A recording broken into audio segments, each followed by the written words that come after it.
Well, lawsuits be damned, even threat of lawsuits be damned. President Donald Trump working to reshape the immigration system in these United States. And we have some headlines at this hour on that very front. First, the State Department releasing a memo canceling future refugee travel and processing. And then second, and happening right now, the House Judiciary Immigration Integrity Subcommittee holding a hearing on immigration enforcement. In fact, House Democrats are using this as a time to really sound some alarms about these executive orders and actions. Let's listen. What is going to be the effect of all of these executive orders at this point? It seems almost like they're calculated to produce more chaos. Absolutely. He's trying to get rid of the legal channels by which people come into the country. He got rid of the refugee program day one. He got rid of the parole processes that allow people to enter legally on day one. He said, we're not going to do any kind of asylum, even for people who are entering the country legally.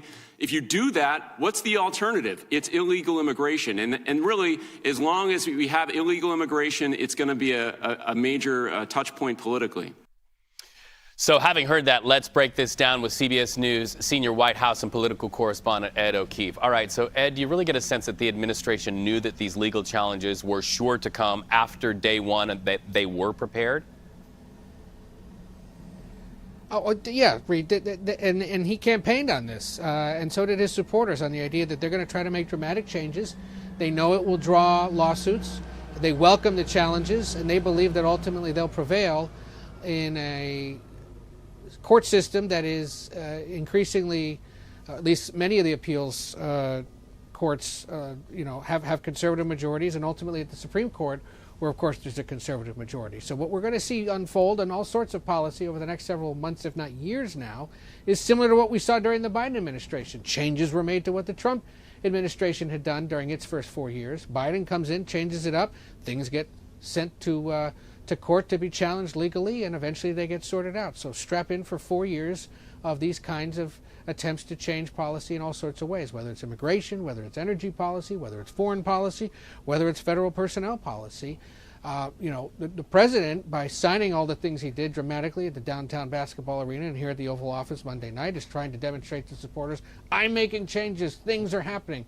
They are, but they're going to take time, and a lot of them aren't going to get implemented until a judge weighs in. And really testing the mettle, I think, of lawmakers and, of course, the courts all the way up to the Supreme Court. Ed, I also want to ask you about the employment status of staffers with the National Security Council. What prompted Trump's move, and what's the response there, Ed? Well, and this is another thing, Reed, where every new president coming in has the right to review what's going on and who's doing what. Right. The issue with the National Security Council is they draw on hundreds, if not thousands, of what are called detailees, or people who work at the Pentagon, the State Department, the CIA, the Defense Intelligence Agency, all the other myriad national security agencies and departments who come into the complex here and help coordinate and execute national security policy of the new president. This new administration was concerned that those that were serving during Biden are part of the so-called deep state, might be neoconservative warmongers or whatever, or sympathizers with the former president. And so they're reviewing who they are, what they do, and they may be asked at some point whether it's legal or not or proper or not, who'd you vote for? The thing specifically with the National Security Council staff is those are nonpartisan, professional career, military, diplomatic, and technical support staffers that come from across the government to work here for various periods of time. It's the Trump administration now that may be politicizing what has been otherwise a non-political, non-partisan position solely focused on the safety and national security of the country. Now, similar reviews are happening at every other agency as well right now. Which of these career staffers are, people who are outwardly supportive of the last guy, maybe who are outwardly supportive or sympathetic to us? Who here actually knows what they're doing? Who here's the subject matter expert? Who are the people that were just hired and still have or still in their probationary period, however long it is, 6 months, 2 years, who could conceivably be laid off as part of the government efficiency work. And this is going to go on now for the next several weeks or months at every single department, no matter what it is, as a new administration takes hold. And it's not unlike what's been done in the past. So, a lot of this is dramatic or unsettling to people. A lot of this is exciting, expected, and wanted by others. But all of it, to some extent, is within the realm of the normal during a presidential transition. We talk about the 70 days from election day to inauguration day and how sensitive that is. It's arguably the next year or so, as these people get in place, that can be even more sensitive and dangerous and unsettling for people, especially who work in the government, as the new boss gets in, either gets confirmed by the Senate or appointed by the president, and starts making changes, just as it is when any new manager is hired at any location that people work at.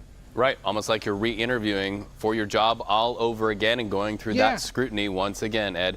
So that's the conversation about... and the issue there, just real quick, the issue there is, for most federal employees, you're not supposed to have that interview because civil service laws are in place, and you are a career, nonpartisan official who does their job.